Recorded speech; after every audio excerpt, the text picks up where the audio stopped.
नमस्कार श्रोते हो, श्राव्य कथा मराठी या चॅनलवरती आपले सहर्ष स्वागत आहे. श्रोते हो, मी आज आपल्याला एक विलक्षण पोलीस तपास कथा सादर करत आहे. कथेचं नाव आहे पण हे असं का. लेखक आहेत श्री श्रीकांत सिनकर. या कथेचा भाग पहिला. 13 जुलै 1974. वेळ दुपारची होती आणि नेहमीप्रमाणे CID ऑफिसात कामाची घाईगर्दी सुरू होती. खून दरोड्यापासून ते अफरातफरीची अनेक गुंतागुंतीची प्रकरणं CID ऑफिसच्या भक्कम दगडी इमारतीला काही नवीन नव्हती. समोरच्या कागदपत्रावर नजर टाकूनच एखादा मुरब्बी तपास अधिकारी लगेच समजतो की या प्रकरणाचा तपास आपल्याला कशा प्रकारे करावा लागणार आहे. तशात एखादं प्रकरण जर अधिक गुंतागुंतीचं असेल, बुद्धीला आव्हान देणारं असेल तर क्षणभर काही होईना, परंतु तपास अधिकारी गांगरून जाणं स्वाभाविक असतं.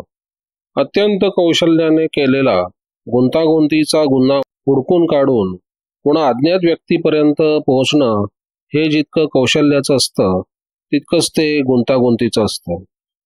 जिथे केवळ गुंतागुंत असा शब्द प्रयोग वापरता येईल ती CID ब्रांच म्हणजे जनरल ब्रँच.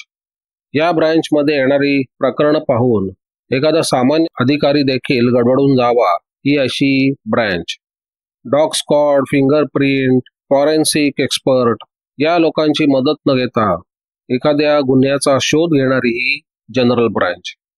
या ब्रँचचे इन्स्पेक्टर श्री अरविंद पटवर्धन त्यांच्या टेबलावरील काही कागदपत्र पुन्हा पुन्हा गंभीरपणे पाहत होते. जवळजवळ अर्धा पाऊण तासापर्यंत ही कागदपत्र पाहत असताना पटवर्धनांच्या मस्तकात काही चक्र फिरत होते. एक कमालीचं गुंतागुंतीचं प्रकरण त्यांच्या समोर आलं होतं. आता या आणि अशाच प्रकारच्या कागदपत्रांचा गुंता सोडवीत पटवर्धनांना एक गुन्हा हुडकून काढायचा होता. पटवर्धनांच्या टेबलसमोर 2 व्यक्ती बसल्या होत्या आणि या दोघांनीच हे प्रकरण CID ऑफिसात आणले होते. खूप मोठ्या रकमेची मोठ्या कल्पकतेने अफरातफर झाली होती. या प्रकरणात जी रक्कम गेली होती त्यापैकी एक पैसाही या दोघांचा गेलेला नव्हता, पण तो पैसा गेला होता एका प्रसिद्ध मोठ्या कंपनीचा. कंपनीचं नाव होतं बर्मा शेल. पटवर्धनांसमोर हे दोघे जे बसले होते ते याच बर्मा शेलमध्ये अधिकाऱ्यांच्या हुद्द्यावर काम करत होते. त्यांची नावे होती श्री अलेक्झांडर आणि श्री गाजरी. बर्मा शेलचे सर्व आर्थिक व्यवहार पाहणारे श्री JR लाल यांचे हे दोघे सहाय्यक अधिकारी होते.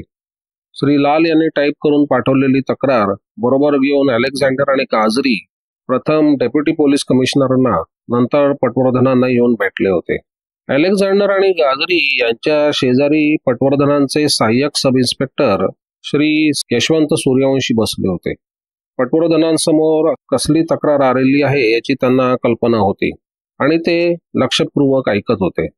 पटवर्धनांनी अलेक्झांडर आणि गाजरींचे टेलिफोन नंबर्स टिपून घेतले आणि त्या दोघांना उद्देशून ते म्हणाले, ठीक आहे, आम्ही तुमची तक्रार दाखल करून घेत आहोत. आता आम्हाला तुमची जेव्हा जरूर भासेल तेव्हा आम्ही तुम्हाला फोन करून बोलावून घेऊ किंवा आम्ही तुम्हाला समक्ष येऊन भेटू. या तपासकामासाठी आम्हाला जी कागदपत्र लागतील ती तुम्ही वेळोवेळी आम्हाला द्या. पटवर्धनांना तपासकामासाठी पूर्ण सहकार्य करण्याचं आश्वासन देऊन आणि त्यांचे आभार मानून हे दोन्ही अधिकारी निघून गेले. आता पटवर्धनांसमोर बसले होते ते सूर्यवंशी.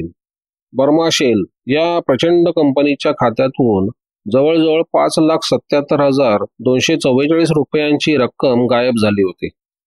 पुन्हा कल्पक मेंदूच्या इस्मानं अत्यंत चलाखीने ही एवढी रक्कम गायब केली होती.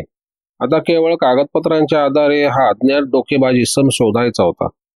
CIDच्या मोडस ऑपरेंडी ब्युरोचा या कामी काही उपयोग होऊ शकला असता, परंतु पटवर्धनांसमोर जे कागद होते त्या कागदपत्रांवरून बर्मा शेलशी संबंधित अशी कोणीतरी आतली व्यक्ती किंवा बर्मा शेलच्या कामकाजाची पूर्ण माहिती असलेली बाहेरची व्यक्ती या प्रकरणात असण्याची दाट शक्यता पटवर्धनांना वाटत असल्यामुळे MOBच्या रेकॉर्डवर असलेल्या सराईत गुन्हेगारांच्या यादीत ही व्यक्ती असण्याची शक्यता जवळजवळ नव्हतीच. बुद्धिकौशल्य आणि त्याहीपेक्षा प्रयत्नांची पराकाष्ठा या 2 गोष्टींच्या बळावर या अवघड गुन्ह्याचे गूढ उकळायचे होते. इतकंच नव्हे तर या गुन्ह्याशी संबंधित अज्ञात व्यक्तीला किंवा व्यक्तींना न्यायालयात उभ्या करायचे होते. पटवर्धन सूर्यवंशींना उद्देशून म्हणाले, हे प्रकरण अवघड आहे खरं, तरी एक चॅलेंज केस म्हणता येईल. तुम्ही पाहतच आहात की मी अगोदर 2 मोठ्या केसेसमध्ये अडकलो आहे, पण मला वाटतं की या केसचा तुम्ही तपास करावा. तुम्हाला जरूर तिथे मदत करायला मी तयार आहे. सूर्यवंशी क्षणभर विचारात गुरफटले, पण लगेच त्यांनी संमती दिली. एवढी मोठी अवाढव्य केस पेलणं हे सोपं गोष्ट नाही हे त्यांना समजत होतं, परंतु पटवर्धनांचे मार्गदर्शन मिळणार असल्यामुळे त्यांना विशेष काळजी वाटत नव्हती. वर्माशेलचं प्रकरण ज्यावेळी सीआयडी ऑफिसात येऊन पोहोचलं त्यावेळी पटवर्धन खरोखरच 2 मोठ्या प्रकरणात गुंतले होते. बँक ऑफ बिकानेर जयपूर येथे झालेलं अफरातफरीचं प्रकरण तर त्यांच्या पुढे होतंच, शिवाय प्रवीण नटवर शहा या नावाच्या काळवेबाज कल्पक ठकसेनाबरोबर त्यांचा सामना चालू होता. आणि म्हणूनच वर्माशेलचं प्रकरण लवकर उजेडात आणायचं असेल तर ते लगेच कोणाकडे तरी सोपवून आपण त्याला मार्गदर्शन करावे असा योग्य तो निर्णय पटवर्धनांनी घेतला. आता पुढे काय घडलं ते जाणून घेण्यापूर्वी प्रत्यक्ष वर्माशेलमध्ये काय घडलं होतं ते आधी जाणून घेऊया. कॉम्प्युटरचा जेव्हा जन्म झाला आणि त्याची शक्ती जेव्हा प्रत्यक्ष व्यवहारात वापरण्यात येऊ लागली तेव्हा अनेक मोठ्या मोठ्या कंपन्यांनी सुटकेचा श्वास सोडला असावा. हजारो लाखो रुपयांची उलाढाल इलेक्ट्रिक बटनांद्वारे होऊ लागली होती. वेळेची बचत होत होतीच. या अजस्त्र राक्षस सदृश्य धुडाने मोठ्या दिमाखात मोठमोठ्या कंपन्यातून प्रवेश करण्यास सुरुवात केली. वर्माशेलने कॉम्प्युटर मशीन बसवले आणि त्यांच्या कामामध्ये अधिक सुसूत्रता आली. जुलै 1974च्या पहिल्या आठवड्यात कॉम्प्युटर काही आकडेमोड करत असताना अचानक काही वेगळेच आकडे वर डोकावू लागले. कॉम्प्युटरचे अधिकारी हे आकडे पाहून चक्रावून गेले. मशीनवर एक अनपेक्षित चमत्कार घडत होता. इथे काळाच्या उदरात गडप झालेली एक गुप्त गोष्ट कॉम्प्युटरने सर्रास वर आणली होती. 5,77,244 रुपये 60 पैशाची अफरातफर झाल्याचं दिसत होतं. हे संकट पाहून कॉम्प्युटर विभाग हादरून गेला. विभाग प्रमुखाने ही घटना लगेच वरिष्ठ अधिकाऱ्यांना कळवली. सारेच अचंबित झाले. हे असे कसे काय घडले? कोणीच तर्क करू शकत नव्हता. पण शोध घेणं तेही अत्यंत गुप्तपणे भाग होते. वरिष्ठ अधिकारी आणि वर्माशेलचे सुरक्षा अधिकारी कामाला लागले. या सर्वांना ज्या पद्धतीने तपास करता येणं शक्य होतं त्या पद्धतीने तपास केला. आता वर्माशेलची ही जी रक्कम नाहीशी झाली होती ती गेली कुठे आणि नेमकी कधी गेली हे जाणून घ्यायचं होते. अंतर्गत तपास करता असं दिसून आलं की 15 एप्रिल ते 8 मे 1974 या काळामध्ये एकूण 13 चेक्सच्या आधारे वरील रक्कम काढण्यात आलेली आहे. हे 13ही चेक्स वर्माशेलने दिलेले होते. आता प्रश्न असा की जर वर्माशेलनेच हे 13 चेक दिले आहेत तर ते कोणाला दिले? पुढील तपासात हे सारे चेक्स कलकत्त्यामधील वेगवेगळ्या कंपन्यांना पाठवलेले आढळून आले. या 5 कंपन्यांना चेक्स का पाठवले आहेत, वर्माशेलकडे या कंपन्यांची कोणती बिलं होती ते समजायला तूर्त तरी काही मार्ग नव्हता. परंतु या कंपन्यांची नोंद मात्र रजिस्टरमध्ये सापडत होती. वर्माशेलने हे चेक्स मुंबईतील चार्टर्ड बँकेतील आपल्या खात्यातून दिले होते. वर्माशेलच्या अधिकाऱ्यांनी चार्टर्ड बँक गाठून चौकशी केली तेव्हा अधिकाऱ्यांना एक धक्का बसला. या 13 चेक्सवर वेगवेगळे रबरी शिक्के होते. या शिक्क्यावरून एक गोष्ट स्पष्ट दिसत होती की जरी हे चेक्स कलकत्त्यामधील कंपन्यांच्या नावावर दिले असले तरी हे चेक्स मुंबईतीलच वेगवेगळ्या बँकातून वटवण्यात आले आहेत.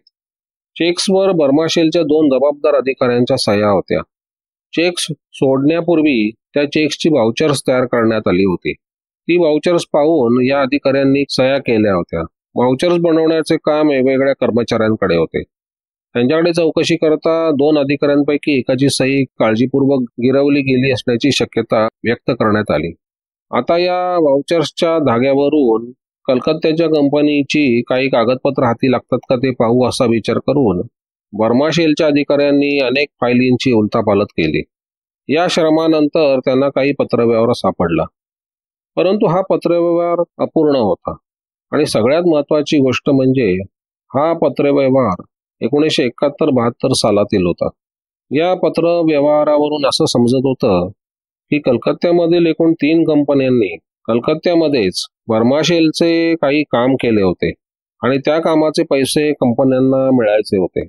आता कोणतं काम केलं, का केलं, कधी केलं, हे सारे प्रश्न आलेच.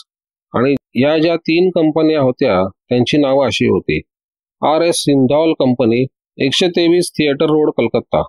दुसरी Chidri construction company, 128 Brabourne road, Calcutta.